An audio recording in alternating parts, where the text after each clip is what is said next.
ರಾಷ್ಟ್ರ ರಾಜಧಾನಿಯಲ್ಲಿ Vijayendra versus Yatnal big fight. ದೆಹಲಿಯಲ್ಲಿ ತಾರಕಕ್ಕೇರಿದೆ ಮತಗಜಗಳ ಮಹಾಯುದ್ಧ. ರಾಜ್ಯ ಬಿಜೆಪಿಯಲ್ಲಿ ಮತ್ತದೇ ಗೊಂದಲ, ಗದ್ದಲ ಮತ್ತು ಕೋಲಾಹಲ. ದೆಹಲಿಯಲ್ಲಿ ರೆಬಲ್ಸ್ ವಿರುದ್ಧ ರಾಜ್ಯಾಧ್ಯಕ್ಷ ವಿಜೇಂದ್ರ ವಾರ್, ಯತ್ನಾಳ್ ವಿರುದ್ಧ ವಿಜೇಂದ್ರ ನಿರ್ಣಾಯಕ ಹೋರಾಟ. ಯಾರನ್ನೂ ಕೇಳಲ್ರಿ, ನೇರವಾಗಿ ಸೋಮಣ್ಣವರ ಮನೆಗೆ ಹೋಗ್ತೀವಿ. ಅಲ್ಲಿ 1 ಗಂಟೆ 2 ಗಂಟೆ ಇರ್ತೀವಿ.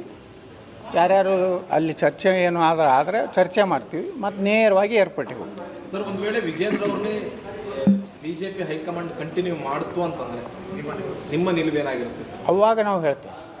ಈಗ ಒಮ್ಮೆ ಎಲ್ಲನೂ ಮುಂದಿಂದೆಲ್ಲ ಭವಿಷ್ಯ ಕಾನ್ಫಿಡೆಂಟ್ ಆಗಿದ್ದಾರೆ ವಿಜೇಂದ್ರ ಅವರು. ನಾವು ನೋಡ್ರಿ, ಈಗ ಏನು ನಾವು ಅದ್ರ ಬಗ್ಗೆ ರಿಯಾಕ್ಷನ್ ಕೊಡೋದಿಲ್ಲ. ನಮ್ಮದೇನು ಅದ್ರ ಬಗ್ಗೆ ಅದು ಹೈಕಮಾಂಡ್ ಏನು ನಿರ್ಣಯ ತೊಗೋತದ, ಅದಕ್ಕೆ ನಾವು ಈಗೇನು ಚರ್ಚೆ ಮಾಡೋದಿಲ್ಲ. ಆದ್ರೆ ಒಂದು ಮಾತ್ರ ನಿಮ್ಗೆ ಹೇಳ್ತೀನಿ, ನಾವು ಅಷ್ಟೇ ಕಾನ್ಫಿಡೆಂಟ್ ಇದ್ದೀವಿ.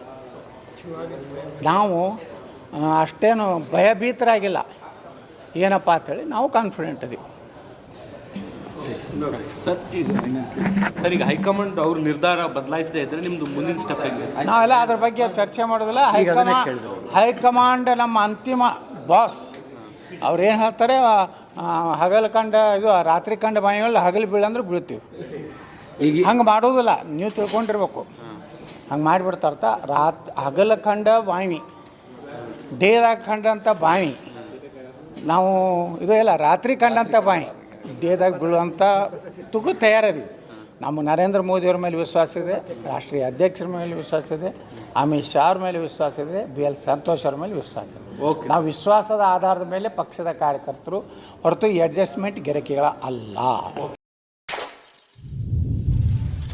ಇನ್ನು ಹೈಕಮಾಂಡ್ ಮೂಲಕವೇ ಬಂಡಾಯಕ್ಕೆ ಬ್ರೇಕ್ ಹಾಕೋ ಪ್ಲಾನ್. ವಿಷಯ ತಿಳಿದು ದೆಹಲಿಗೆ ಓಡೋಡಿ ಬಂದ ರೆಬಲ್ ನಾಯಕ ಯತ್ನಾಳ್. ದೆಹಲಿಯಲ್ಲೇ ವಿಜೇಂದ್ರ ವಿರುದ್ಧ ಬೆಂಕಿಯನ್ನ ಉಗುಳಿದ ಹಿಂದೂ ಹುಲಿ. ವಿಜೇಂದ್ರ ಅಧ್ಯಕ್ಷರಾಗಿ ಇರೋವರೆಗೂ ಬಿಜೆಪಿಗಿಲ್ಲ ಉಳಿಗಾಲ. ವಿಜೇಂದ್ರ ಅಂದ್ರೆ ನಮಗೆ ಭಯ ಇಲ್ಲ, ನಾವು ಜಗ್ಗಲ್ಲ ಬಗ್ಗಲ್ಲ ಅಂತಿದ್ದಾರೆ. ವಿಜೇಂದ್ರನೇ ಕಂಟಿನ್ಯೂ ಆದ್ರೆ ಮುಂದೆ ನಮ್ಮ ನಿರ್ಧಾರವನ್ನ ಹೇಳ್ತೀವಿ. ಇದೇ ಕೊನೆ ಹೋರಾಟ. ನಮ್ಮ ಬಾಸ್ ಹೇಳಿದ್ರೆ ಮುಗಿತು, ಅದೇ ಫೈನಲ್ ಅಂತಿದ್ದಾರೆ. ದೆಹಲಿಯಲ್ಲಿ ನಿಂತು ವಿಜೇಂದ್ರ ವಿರುದ್ಧ ತೊಡೆ ತಟ್ಟಿದ್ದಾರೆ ಯತ್ನಾಳ್.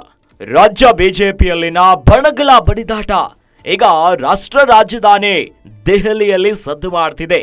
ಅತ್ತ ವಿಜೇಂದ್ರ ಅವರನ್ನ ವರಿಷ್ಠರು ಆಹ್ವಾನಿಸಿದ್ದಾರೆ. ದಿಢೀರಂತ ದೆಹಲಿಗೆ ಕೂಡ ಅವರು ದೌಡಾಯಿಸಿದ್ದಾರೆ. ಇತ್ತ ರೆಬಲ್ಸ್ ಟೀಮ್ ಕೂಡ ವಿ ಸೋಮಣ್ಣ ಅವರ ಸರ್ಕಾರಿ ನಿವಾಸದ ಪೂಜೆಯ ನಿಮಿತ್ತವಾಗಿ ಅದನ್ನೇ ನೆಪ ಮಾಡಿಕೊಂಡು ಎಲ್ಲರೂ ಕೂಡ ಅಲ್ಲಿದ್ದಾರೆ. ಆದರೆ ಈ ಹೊತ್ತಿನಲ್ಲಿ ವಿಜೇಂದ್ರ ಅವರ ವಿರುದ್ಧ ತೊಡೆ ತಟ್ಟಿದ್ದಾರೆ ಯತ್ನಾಳ್ ಅವರು ದೆಹಲಿಯಲ್ಲೇ. ರಾಜ್ಯ ಬಿಜೆಪಿಯಲ್ಲಿರುವಂತಹ ಅಸಮಾಧಾನದ ಆ ಬಣಗಳ ಬೇಗುದಿ ಏನಿದೆಯಲ್ಲ, ಅದು ಈಗ ಯುದ್ಧವಾಗಿ ಪರಿಣಮಿಸಿಬಿಟ್ಟಿದೆ. ದೆಹಲಿಯಲ್ಲಿ ರೆಬಲ್ಸ್ ವಿರುದ್ಧ ರಾಜ್ಯಾಧ್ಯಕ್ಷ ವಿಜೇಂದ್ರ ಅವರು ಒಂದು ಕಡೆ ವಾರ ಆಗ್ತಿದೆ. ಯತ್ನಾಳ್ ವಿರುದ್ಧ ವಿಜೇಂದ್ರ ಅವರು ನಿರ್ಣಾಯಕ ಹೋರಾಟವನ್ನು ಮಾಡ್ತಿದ್ದಾರೆ. ಅಂದ್ರೆ ಹೈಕಮಾಂಡ್ ನಾಯಕರ ಮೂಲಕವೇ ಈ ಬಂಡಾಯಕ್ಕೆ ಬ್ರೇಕ್ ಹಾಕೋ ಪ್ಲಾನ್ ಅಲ್ಲಿದ್ದಾರೆ.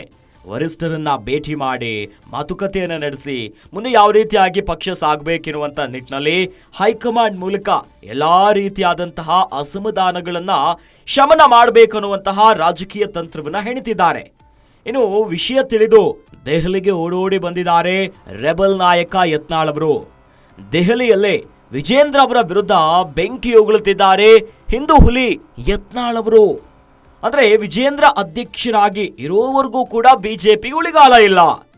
ವಿಜೇಂದ್ರ ಅಂದ್ರೆ ನಮಗೆ ಭಯ ಇಲ್ಲ, ನಾವು ಜಗ್ಗೋದೂ ಇಲ್ಲ ಬಗ್ಗೋದೂ ಇಲ್ಲ ವಿಜೇಂದ್ರ ಅವ್ರಿಗನ್ನೋದಾಗಿ ಹೇಳ್ತಿದ್ದಾರೆ. ವಿಜೇಂದ್ರನೇ ಕಂಟಿನ್ಯೂ ಆದ್ರೆ ಮುಂದೆ ನಮ್ಮ ನಿರ್ಧಾರವನ್ನ ಹೇಳ್ತೀವಿ. ವರಿಷ್ಠರು ಏನು ಹೇಳ್ತಾರೆ ಅನ್ನೋದನ್ನು ಕಾದು ನೋಡಬೇಕು. ಎಲ್ಲಾದ್ರೂ ವಿಜೇಂದ್ರ ಅವರೇ ಬಿಜೆಪಿಯ ರಾಜ್ಯಾಧ್ಯಕ್ಷರಾಗಿ ಮುಂದುವರಿಯೋದಾದ್ರೆ ನಾವು ಮುಂದೆ ಏನು ಅನ್ನೋದಾಗಿ ಹೇಳ್ತೀವಿ. ಹಾಗಾಗಿ ಇದೇ ಕೊನೆ ಹೋರಾಟ. ನಮ್ಮ ಬಾಸ್ ಏನು ಹೇಳ್ತಾರೆ ಅದೇ ಫೈನಲ್ ಅನ್ನೋದಾಗಿ ದೆಹಲಿಯಲ್ಲಿ ನಿಂತು ವಿಜೇಂದ್ರ ಅವರ ವಿರುದ್ಧ ತೊಡೆ ತಟ್ಟಿದ್ದಾರೆ ಬಿಜೆಪಿಯ ಹಿರಿಯ ಶಾಸಕ ಯತ್ನಾಳ್.